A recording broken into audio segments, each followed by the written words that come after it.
নমস্কার বন্ধুরা, সবাইকে স্বাগত জানাই ইউসি রিজনিং ইউটিউব চ্যানেলে।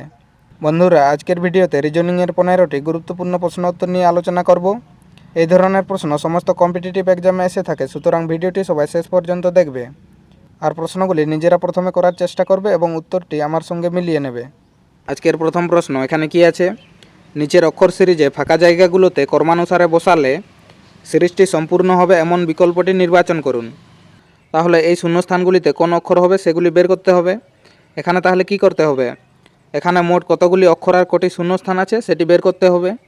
তাহলে এখানে কটি আছে, 1 2 3 4 5 6 7 8 9 10 11 12 13 14 15 16 17 18 19 20। এখানে তাহলে কত পেলাম, অক্ষর আর শূন্যস্থান মিলে এখানে মোট 20টি আছে। আর 20কে কীভাবে ভাঙতে পারি, 4 গুণিত 5-এর আকারে। তার মানে এই অক্ষরগুলিকে আমরা 4টি করে 5টি গ্রুপ অথবা 5টি করে 4টি গ্রুপের আকারে ভাঙতে পারি। তাহলে 1 2 3 4 5 এখানে যদি আমরা 5টি করে গ্রুপে ভাগ করি, তাহলে দুটি ক্ষেত্রে দেখতে পাচ্ছি এখানে প্রথমে আর আছে, তারপরে 1 2 3 4 5 এখানে 5টি গ্রুপ হবে, 1 2 3 4 5 এখানে 5টি গ্রুপ। এখন তাহলে এই 2 নম্বর স্থানে এখানে কি বসবে, এখানে যদি বাকি দুটিতে দেখি এখানে 2 নম্বরে এম আছে, তার মানে এখানেও এম হবে।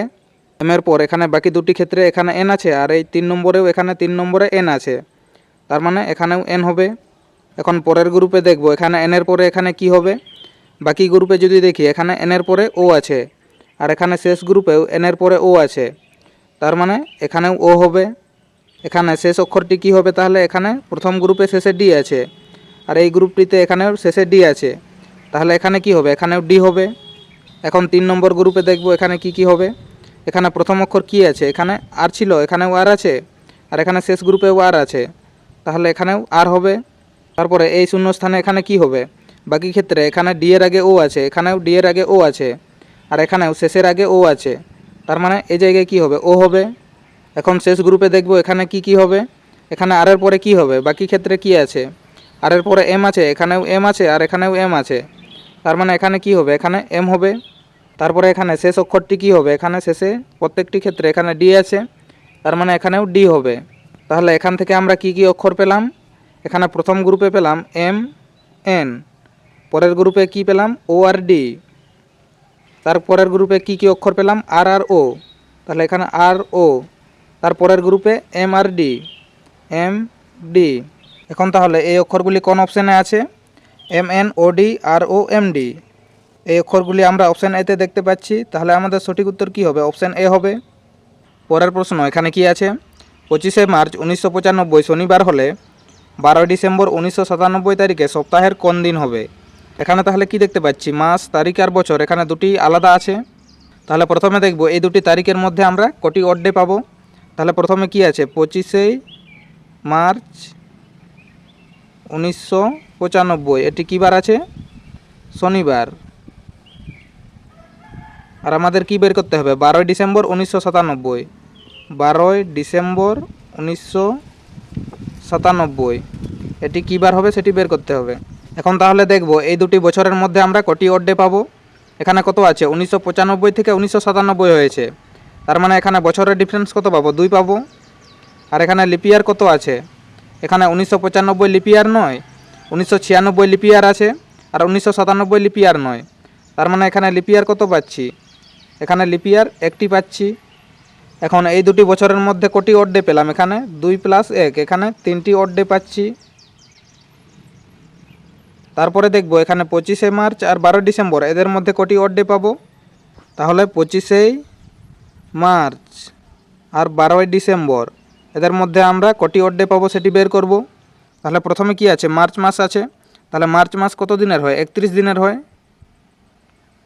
আর এখানে তারিখ কত আছে, 25 তারিখ, তার মানে 25 থেকে 31 তারিখের মধ্যে কত দিন পাবো আমরা, 25 থেকে 31-এর মধ্যে 6 দিন পাবো। তার মানে মার্চ মাসে কত দিন পাচ্ছি, এক্সট্রা দিন আমরা 6টি দিন পাচ্ছি। মার্চ মাসের পরে কোন মাস হয়, মার্চের পরে এপ্রিল মাস হয়।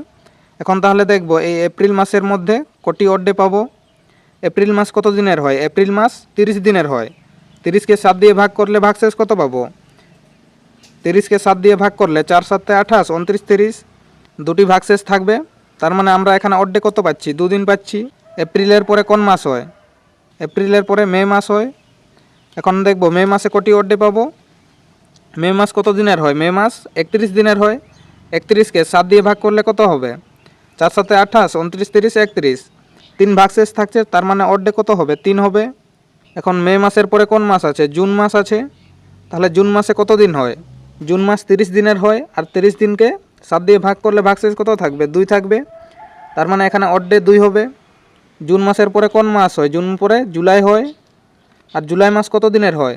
জুলাই মাস 31 দিনের হয়, আর 31কে 7 দিয়ে ভাগ করলে ভাগশেষ 3 থাকবে। তার মানে এখানে অড ডে 3 হবে। জুলাই মাসের পরে কোন মাস হয়? আগস্ট মাস হয়, আর আগস্ট মাস কত দিনের হয়? আগস্ট মাস 31 দিনের হয়, আর 31কে 7 দিয়ে ভাগ করলে ভাগশেষ 3 থাকছে। তারপরে কোন মাস হয়? সেপ্টেম্বর মাস হয়। সেপ্টেম্বর মাস কত দিনের হয়? সেপ্টেম্বর 30 দিনের হয়, আর 30 দিনের হলে সেখানে অড ডে কত পাবো? 2টি পাবো। সেপ্টেম্বরের পরে কোন মাস হয়? অক্টোবর মাস হয়, আর অক্টোবর মাস কত দিনের হয়? 31 দিনের হয়। এখানে তাহলে অড ডে কত পাবো? 3টি পাবো। অক্টোবরের পরে কোন মাস হয়? নভেম্বর মাস হয়, আর নভেম্বর মাস 30 দিনের হয়। তাহলে এখানে অড ডে কত পাবো? 2টি পাবো।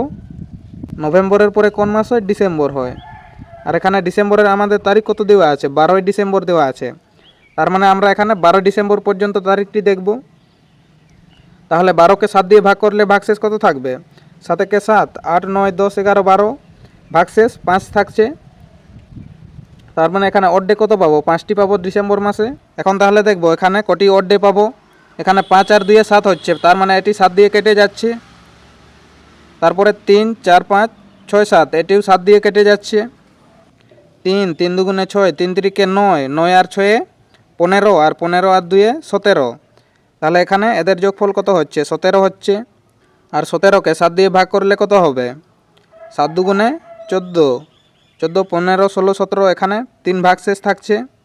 তার মানে এই দুটি তারিখের মধ্যে কটি অড ডে পেলাম? এখানে 3টি অড ডে পেলাম।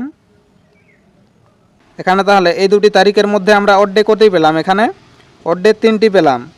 আর এই দুটি সালের মধ্যে এখানে অড ডে কত পেয়েছি? এখানে 3টি অড ডে পেয়েছি। তাহলে এখানে অড ডের সংখ্যা কত হবে? 3 আর 3-এ 6টি অড ডে হচ্ছে। এটি 7-এর কম আছে। তার মানে এই সংখ্যাটিকে আমাদের কি করতে হবে? এখানে যে বার দেওয়া আছে সেই বারের সঙ্গে এই সংখ্যাটিকে আমাদের যোগ করতে হবে। তাহলে এখানে শনিবারের সঙ্গে যদি আমরা 6 যোগ করি তাহলে কি হবে? শনি রবি সোম মঙ্গল বুধ বৃহস্পতি শুক্র, এখানে শুক্রবার হবে। তার মানে 12 ডিসেম্বর 1997 কী বার হবে? শুক্রবার হবে। অপশান সি আমাদের সঠিক উত্তর হবে।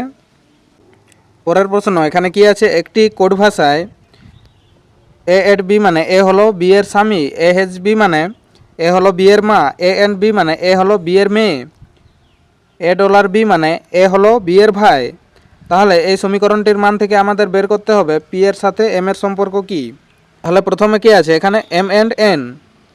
তাহলে এ এন বি মানে এখানে কি আছে? এ হলো বি এর মেয়ে, তার মানে এখানে কি হবে? এম হবে এন এর মেয়ে।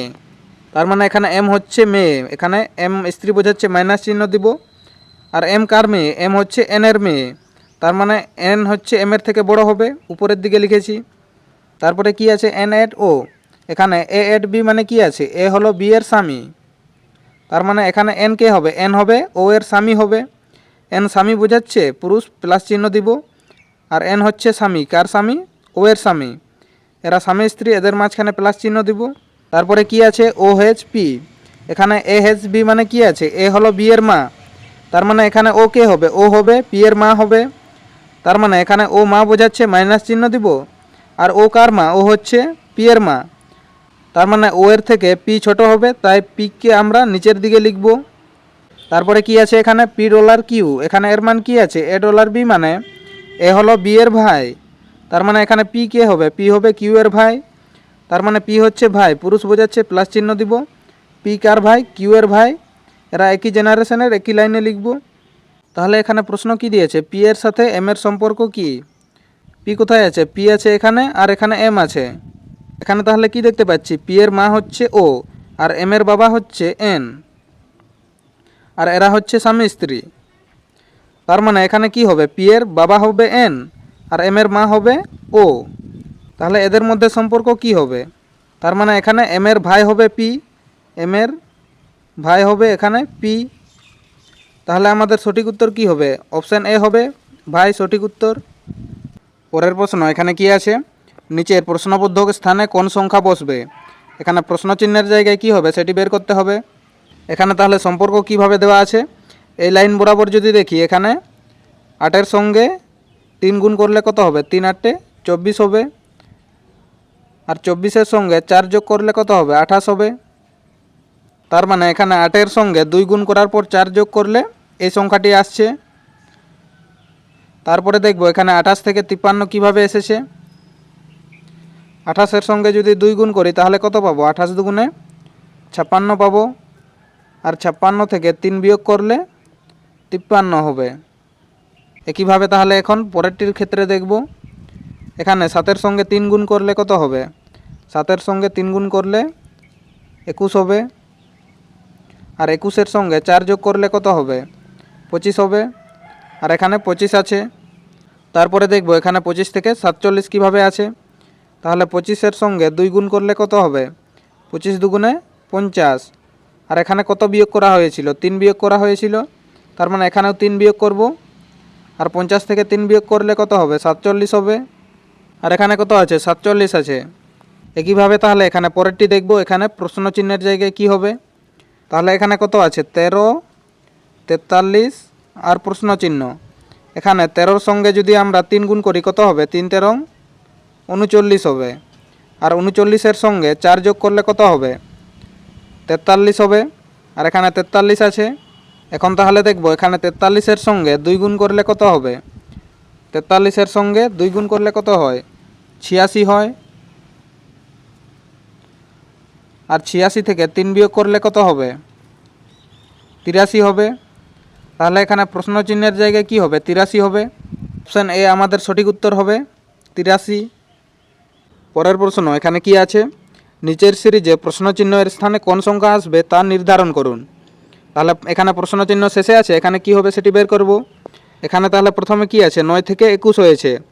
আমরা যদি 9-এর সঙ্গে 2 গুণ করি কত হবে, 9 দুগুণে 18 হবে। আর 18-এর সঙ্গে 3 যোগ করলে কত হবে, 3 আর 18 এদের যোগ করলে 21 হবে। আর এখানে 21 আছে। তারপরে দেখব এখানে 21 থেকে 46 কিভাবে এসেছে। এখানে 21-এর সঙ্গে 2 গুণ করলে কত হবে, 21 দুগুণে 42 হবে। আর এখানে কত আছে, 46 আছে। তার মানে 42-এর সঙ্গে কত যোগ করতে হবে, 4 যোগ করতে হবে।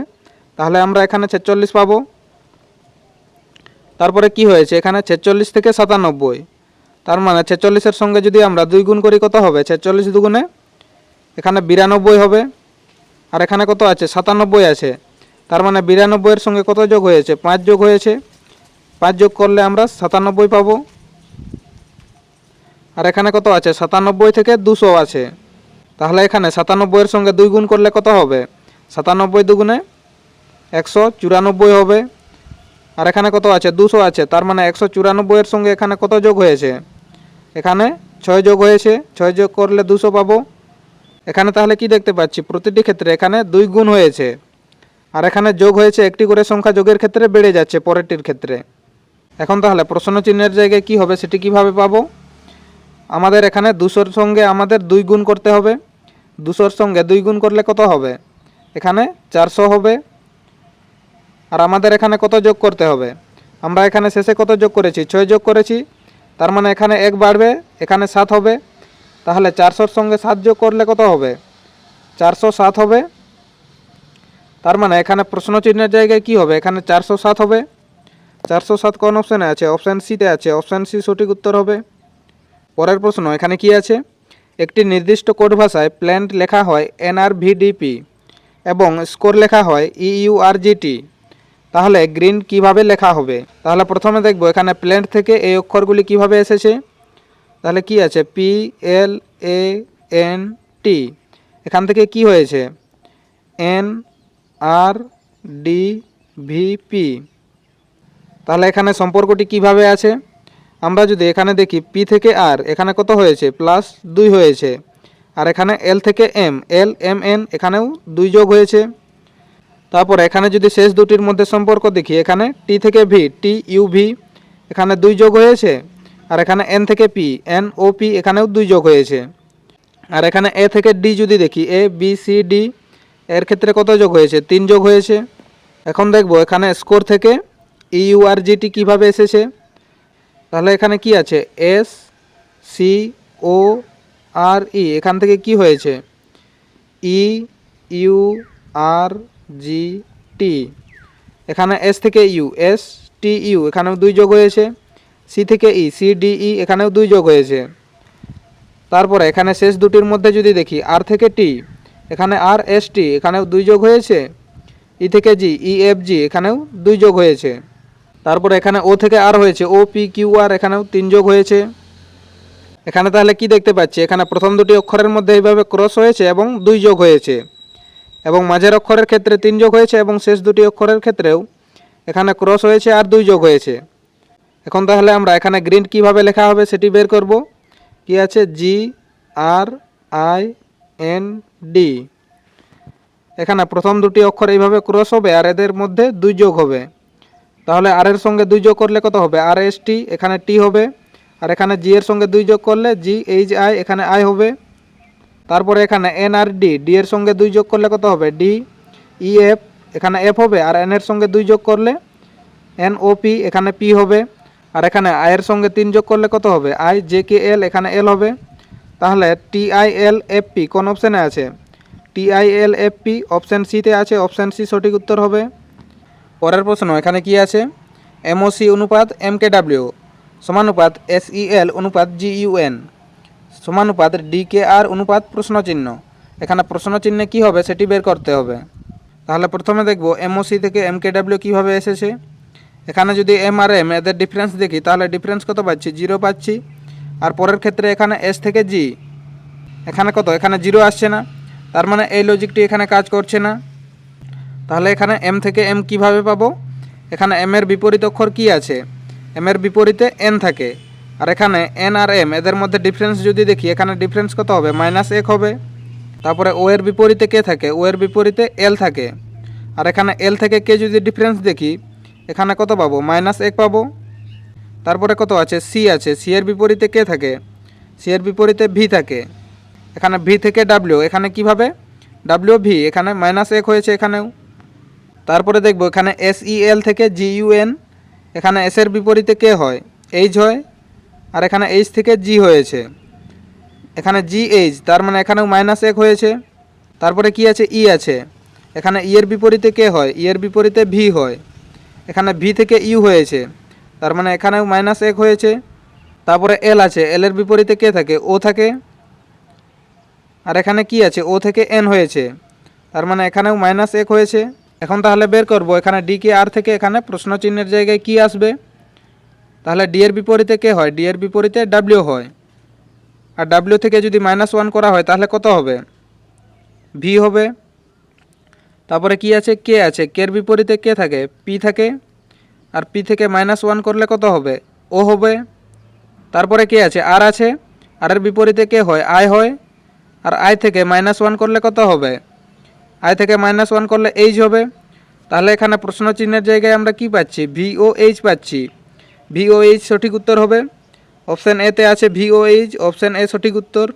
পরের প্রশ্ন এখানে কি আছে, নিচের সমীকরণটি সঠিক করতে হলে কোন দুটি সংখ্যার স্থান পরিবর্তন করতে হবে। এখানে তাহলে এই সংখ্যাগুলির মধ্যে কোন দুটি যদি আমরা পরিবর্তন করি, তাহলে এখানে 61 আসবে। এখানে তাহলে ভাগ কোথায় আছে, এই জায়গায় আছে, এখানে 4 দিয়ে 48কে ভাগ যাচ্ছে। এখন যদি অপশান ডি দেখি, এখানে কত বলেছে, 46 আর 48। এখানে যদি 48-এর জায়গায় 46 বসাই, তাহলে 4 দিয়ে 46 ভাগ যাবে না, তার মানে এটিকে আমরা প্রথমে বাদ দিব। এখন তাহলে দেখব এই তিনটি অপশানের মধ্যে কোনটি সঠিক হবে। তাহলে প্রথমে কি আছে, 4 এবং 3 আছে, এখানে 4-এর জায়গায় 3 হবে আর 3-এর জায়গায় 4 হবে। এখানে তাহলে 29 আর 46 এদের যোগ করলে কত হবে, এদের যোগ করলে 75 হবে। তারপরে কি আছে, এখানে বিয়োগ আছে। তারপরে 48কে 3 দিয়ে ভাগ করলে কত হবে, 3 ষোলং 48, এখানে 16 হবে। তারপরে যোগ চিহ্ন আছে, এখানে যোগ চিহ্ন হবে। আর 7 গুণিত 4 আছে, 4 7-এ 28 হবে। তারপরে কি আছে, বিয়োগ 26 আছে, এখানে বিয়োগ 26 সমান, এখানে কি হবে, 75 থেকে 16 বিয়োগ করলে কত হবে, এখানে 59 হবে। আর এখানে 28 থেকে 26 বিয়োগ করলে 2 হবে। এখন 59 আর 2 এদের যোগ করলে কত হবে, 61 হবে। তার মানে আমাদের এখানে 61 আসছে। তার মানে 4 এবং 3 এদের যদি পরিবর্তন করি, তাহলে আমাদের এখানে মান 61 আসবে। অপশান এ সঠিক উত্তর হবে। পরের প্রশ্ন এখানে কি আছে, বিবৃতি কি দিয়েছে? প্রথম বিবৃতি আছে কোনো মেঘ পাহাড় নয়। তাহলে প্রথমে এইভাবে একটি মেঘ আঁকবো। তারপরে কি বলেছে? কোনো মেঘ পাহাড় নয়, তার মানে মেঘ আর পাহাড় এরা আলাদা আলাদাভাবে থাকবে। এটি হচ্ছে পাহাড়। পরের বিবৃতি কি আছে? সব পাহাড় নদী। এখন যতগুলি পাহাড় আছে সেগুলি আবার নদীর মধ্যে থাকবে, তার মানে নদী কিভাবে হবে? এইভাবে হবে। এটি হচ্ছে নদী। পরের বিবৃতি কি আছে? সব নদী সমুদ্র। এখন নদী এখানে আছে, এখন যতগুলি নদী থাকবে সেগুলি সমুদ্রের মধ্যে থাকবে, তাহলে সমুদ্র কিভাবে হবে? এইভাবে হবে। এটি হচ্ছে সমুদ্র। এখানে সিদ্ধান্ত কি কি দেওয়া আছে? প্রথম সিদ্ধান্ত আছে সব নদী কখনো মেঘ হতে পারে না। এখানে মেঘ কোথায় আছে? এই জায়গায় আছে, আর নদী আছে এখানে। তাহলে এখানে কি দেখতে পাচ্ছি? মেঘ আর নদী এরা আলাদা আলাদা আছে, এরা একসঙ্গে নেই। তার মানে এখানে কি আছে? সব নদী কখনো মেঘ হতে পারে না। এই সিদ্ধান্তটি এখানে সঠিক হবে। পরের সিদ্ধান্ত কি আছে? সব পাহাড় সমুদ্র। এখন পাহাড় কোথায় আছে? পাহাড় আছে এই জায়গায়, আর সমুদ্র আছে এখানে।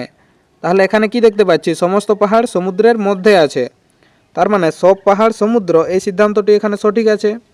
তাহলে আমাদের সঠিক উত্তর কি হবে? উভয় সিদ্ধান্ত 1 ও 2 সঠিক আছে। অপশান ডি সঠিক উত্তর হবে। পরের প্রশ্ন এখানে কি আছে? একটি কলোনিতে 6টি স্তম্ভ রয়েছে, পি, কিউ, আর, এস, টি এবং ইউ। পি হলো কিউ এর 60 মিটার দক্ষিণে, টি হলো এস এর 110 মিটার উত্তরে, কিউ হলো এস এর 70 মিটার পশ্চিমে, আর হলো এস এর 60 মিটার দক্ষিণে। তাহলে আমাদের বের করতে হবে কিউ এবং ইউ এর মধ্যবর্তী সরাসরি দূরত্ব কত আছে। প্রথমে তাহলে কি আছে? পি হলো কিউ এর 60 মিটার দক্ষিণে, তার মানে এখানে যদি কিউ থাকে, কিউ এর থেকে দক্ষিণে কোন দিকে হবে? এদিকে হবে। এদিকে পি আছে 60 মিটার দূরে। এরপরে তাহলে আমরা কাকে বসাবো? এখন দেখব এই দুজনের মধ্যে কার সঙ্গে বাকিদের সম্পর্ক আছে। এখানে যদি দেখি, এখানে কি আছে? কিউ হলো এস এর 70 মিটার পশ্চিমে, তার মানে কিউ কোথায় থাকবে? কিউ থাকবে এস এর থেকে পশ্চিম দিকে 70 মিটার দূরে। তার মানে এখানে যদি এস হয়, এখান থেকে এদিকে পশ্চিম হচ্ছে, এস এর থেকে পশ্চিম দিকে কিউ আছে, এর দূরত্ব কত আছে? 70 মিটার আছে। তারপরে কাকে বসাবো? এখানে কি আছে? টি হলো এস এর 110 মিটার উত্তরে। এখন এস কোথায় আছে? এস আছে এই জায়গায়। এখান থেকে উত্তর কোন দিকে? উপরের দিকে হবে। এদিকে কে আছে? টি আছে। আর এখানে দূরত্ব কত আছে? 110 মিটার আছে। তারপরে কি আছে? ইউ হলো এস এর 40 মিটার পূর্বে। এখন এস এখানে আছে, এখান থেকে পূর্ব দিকে কোন দিকে হবে? এইদিকে হবে। এখানে 40 মিটার দূরে কে আছে? ইউ আছে। আর কি বাকি আছে এখানে? আর হলো এস এর 60 মিটার দক্ষিণে। এস এখানে আছে, এস এর দক্ষিণ কোন দিকে হবে? এদিকে হবে। এস এর দক্ষিণে আর আছে, এস এর থেকে দক্ষিণে এখানে আর আছে। কত দূরে আছে? 60 মিটার দূরে। আমাদের এখানে কি বের করতে বলেছে? কিউ এবং ইউ এর মধ্যবর্তী সরাসরি দূরত্ব কত। কিউ কোথায় আছে? এখানে আছে, আর ইউ এখানে আছে। তার মানে আমাদের কি বের করতে হবে? এখান থেকে এর দূরত্ব কত আছে। তাহলে এখান থেকে এর দূরত্ব হচ্ছে 70, আর এখান থেকে এর দূরত্ব 40। তাহলে এখান থেকে এর দূরত্ব কিভাবে পাবো? আমরা যদি 70 আর 40 যোগ করি, তাহলে এখান থেকে এর দূরত্ব পাবো। 70 আর 40 যোগ করলে কত হবে? 110 হবে। তার মানে এখান থেকে এর দূরত্ব কত হবে? 110 মিটার। তাহলে সঠিক উত্তর কি হবে? অপশান বি হবে 110 মিটার। পরের প্রশ্ন এখানে কি আছে? যখন আয়না এমএন লাইনে রাখা হবে তখন প্রদত্ত চিত্রটির সঠিক আয়না চিত্র কোনটি হবে? তাহলে এইভাবে আয়না রাখা আছে, এই অক্ষরের সংখ্যাগুলির আয়না প্রতিবিম্ব কি হবে সেটি বের করতে হবে। এখানে তাহলে প্রথমে কি আছে? এন আছে। এন এর প্রতিবিম্ব এখানে সব ক্ষেত্রে সমান আছে। তারপরে কি আছে? 2 আছে। আর 2 এর প্রতিবিম্ব কিভাবে হবে? এভাবে হবে। আর অপশান এ এর ক্ষেত্রে অরিজিনাল 2 আছে, তার মানে এটি সঠিক হবে না। এখন তাহলে দেখব এই তিনটির মধ্যে এখানে কোনটি সঠিক হবে। এখানে 2 এর পরে কি আছে? ডাব্লিউ আছে। এখানে তিনটি ক্ষেত্রে ডাব্লিউ সমান আছে। তারপরে কি আছে? ডি আছে। এখানে ডি এর প্রতিবিম্ব সব ক্ষেত্রে সমান আছে। তারপরে বি আছে। এখানে বি এর প্রতিবিম্ব তিনটিতে সমান আছে। তারপরে 4 আছে। এখানে 4 এর প্রতিবিম্ব এখানে সব ক্ষেত্রে সমান নেই। তাহলে 4 এর প্রতিবিম্ব কিভাবে হবে? 4 এর প্রতিবিম্ব এভাবে হবে। তাহলে এইরকম 4 কোন কোন অপশানে আছে? এখানে অপশান বি আর অপশান সিতে আছে। আর অপশান ডি এর ক্ষেত্রে এখানে অরিজিনাল 4 আছে, তার মানে অপশান ডি এখানে সঠিক হবে না। তারপরে এখানে 4 এর পরে কি আছে? 9 আছে। এখানে তাহলে 9 এর প্রতিবিম্ব কিভাবে হবে? এভাবে হবে 9 এর প্রতিবিম্ব। এরকম 9 কোন অপশানে আছে? এখানে অপশান সিতে আছে, তার মানে এখানে অপশান বি সঠিক হবে না। তাহলে আমাদের সঠিক উত্তর কি হবে? অপশান সি হবে। পরের প্রশ্ন, এখানে কি আছে, নিচের সংখ্যা জোড়াগুলোর মধ্যে কোনটি ব্যতিক্রম। এখানে তাহলে প্রথম জোড়ার মধ্যে যদি এদের ডিফারেন্স দেখি তাহলে কত পাবো।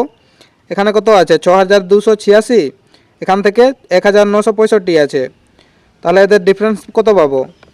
এদের বিয়োগ করলে কত হবে, এখানে 1 2 3 আর 4 হচ্ছে, তার মানে এদের ডিফারেন্স কত হচ্ছে 4321 হচ্ছে। তারপরে পরের জোড়ার মধ্যে যদি ডিফারেন্স দেখি তাহলে কত পাবো, এখানে 8 থেকে 11, এখানে 3 4 5 6 7, এখানে 2 4 আর 1 5 2 আর 4, এখানে কত আসছে 4123 আসছে। এখানে পরের জোড়ার মধ্যে ডিফারেন্স দেখব, এখানে ডিফারেন্স কত হবে 2 থেকে 3 1, 8 থেকে 10 2, তারপরে 5 আর 1 6, 6 থেকে 9, এখানে 3 আর 2 থেকে 6, এখানে 4, এখানে ডিফারেন্স কত আসছে 4321 আসছে। এখানে পরের জোড়ার মধ্যে ডিফারেন্স কত হবে, এখানে 6 থেকে 7 1 আসছে, 2 থেকে 4 2, 3 12, আর এখানে 3 আর 1 4, 4 থেকে 8, এখানে 4 আসছে। এখানে তাহলে কি দেখতে পাচ্ছি, এই তিনটি ডিফারেন্স এখানে সমান আছে, এটি এখানে ব্যতিক্রম আছে, তার মানে আমাদের সঠিক উত্তর কি হবে, এই জোড়াটি এখানে ব্যতিক্রম হবে, অপশান বি সঠিক উত্তর। পরের প্রশ্ন, এখানে কি আছে, নিচের সেটগুলোর মধ্যে কোন সেটটি এই দুটি সেটের মতো একই সম্পর্ক প্রকাশ করে। তাহলে প্রথমে দেখব এই সংখ্যাগুলির মধ্যে কিভাবে সম্পর্ক আছে। এখানে কি কি আছে 12 8 আর 80 আছে। 12 স্কোয়ার করলে কত হয়, 12 স্কোয়ার 144, আর 8 স্কোয়ার 64 হয়। এদের বিয়োগ করলে কত হবে, এদের বিয়োগ করলে 4 4 0, 6 থেকে 14, এখানে 8 পাবো, তার মানে এদের স্কোয়ার করার পর বিয়োগ করলে আমরা পরের সংখ্যাটি পাচ্ছি। এখন তাহলে দেখব এখানে পরের সেটটির ক্ষেত্রে এই লজিকটি কাজ করছে কিনা। এখানে কি কি আছে 16 10 আর 131 আছে, তাহলে 16 স্কোয়ার কত হয় 256 হয়, আর 10 স্কোয়ার 100 হয়। এদের বিয়োগ করলে কত পাবো 156 পাবো, আর এখানে কত আছে 131 আছে, তার মানে এই লজিকটি এখানে কাজ করছে না। এখন তাহলে আর কোন উপায়ে এখানে 12 আর 8 থেকে 80 আসবে। আমরা যদি 12 স্কোয়ার করি কত পাবো 144 পাবো, আর মাঝখানে এখানে কত আছে 8 আছে, এখানে 8-এর যদি হাফ করি কত হবে, এখানে 4 হবে, আর 4-এর যদি কিউব করি কত হয় 4 4 16, 4 16 64 হবে, 4-এর কিউব 64 হবে। এখন এদের বিয়োগ করলে কত হবে, এখানে বিয়োগ করলে 80 পাবো। এখন তাহলে একইভাবে পরের সেটটির ক্ষেত্রে দেখব, এখানে কি আছে 16 আছে, 16 স্কোয়ার কত হয় 256 হয়, আর এখানে মাঝখানে কত আছে 10 আছে, এখানে 10-এর অর্ধেক কত হবে, 10-এর অর্ধেক 5 হবে, আর 5-এর কিউব কত হয় 5 5 25, 5 25 125, এখানে 125 হবে। এখন 256 আর 125 এদের বিয়োগ করলে কত হবে, 5 আর 1 6, 2 থেকে 5, এখানে 3, আর 1 থেকে 2, এখানে 131 আসছে। এখানে তাহলে লজিকটি কি দাঁড়াচ্ছে, এখানে প্রথমের সংখ্যার স্কোয়ার থেকে এখানে মাঝখানের সংখ্যার অর্ধেকের কিউব বিয়োগ করলে আমরা এখানে শেষ সংখ্যাটি পাবো। তাহলে একইভাবে দেখব এখানে এই চারটির মধ্যে কোনটিতে একই সম্পর্ক আছে। এখানে তাহলে প্রথমে কি আছে 9 6 আর 54 আছে। এখন 9-এর স্কোয়ার কত হয় 81 হয়, আর এখানে 6-এর অর্ধেক 3 হয়, আর 3-এর কিউব 3 3 9, 3 9 27 হয়। তাহলে 81 থেকে 27 বিয়োগ করলে কত হবে, 7 থেকে 11 4, আর এখানে 3 3 থেকে 8 5। এখানে তাহলে এদের বিয়োগ করে কত পাচ্ছি 54 পাচ্ছি, আর এখানে কত আছে 54 আছে, তার মানে এই লজিকটি এর ক্ষেত্রে কাজ করছে। তাহলে অপশান এ আমাদের সঠিক উত্তর হবে। পরের প্রশ্ন, এখানে কি আছে, প্রদত্ত চিত্রটি কোন বিকল্পে এমবেড করা আছে তা নির্বাচন করুন। ঘূর্ণন অনুমোদিত নয়। এখানে এই ছবিটি এখানে কোন বিকল্পের মধ্যে আছে সেটি বের করতে হবে, আর এখানে কি বলেছে ঘূর্ণন অনুমোদিত নয়, এই ছবিটিকে এখানে ঘোরানো যাবে না। আমাদের এই লাইনটি কিভাবে আছে, এইভাবে আছে, আর অপশান এর ক্ষেত্রে এইভাবে আছে, তার মানে অপশান এ সঠিক হবে না। আর এখানে অপশান ডিও এইভাবে আছে, তার মানে এটিও সঠিক হবে না। তারপরে কি আছে, এখানে অপশান বি এর ক্ষেত্রে আছে, আর অপশান সি এর ক্ষেত্রে আছে, আর এখানে কিভাবে আছে, এটি এখানে আলাদাভাবে আছে, তার মানে এটিও এখানে সঠিক হবে না। তাহলে অপশান বি আমাদের সঠিক উত্তর হবে। পরের প্রশ্ন, এখানে কি আছে, 40 জন ছাত্রের শ্রেণীতে সমীর উপরের থেকে 12তম অবস্থানে আছে, তাহলে নিচে থেকে তার অবস্থান কত হবে। বন্ধুরা এই প্রশ্নের উত্তরটি কমেন্ট করে জানাবে। ভিডিওটি শেষ পর্যন্ত দেখার জন্য ধন্যবাদ। ভিডিওটি কেমন লেগেছে অবশ্যই কমেন্ট করে জানাবে, আর ভিডিওটি ভালো লেগে থাকলে লাইক করুন, শেয়ার করুন, এবং চ্যানেলে নতুন হয়ে থাকলে চ্যানেলটিকে সাবস্ক্রাইব করে আমাদের সঙ্গে থাকুন।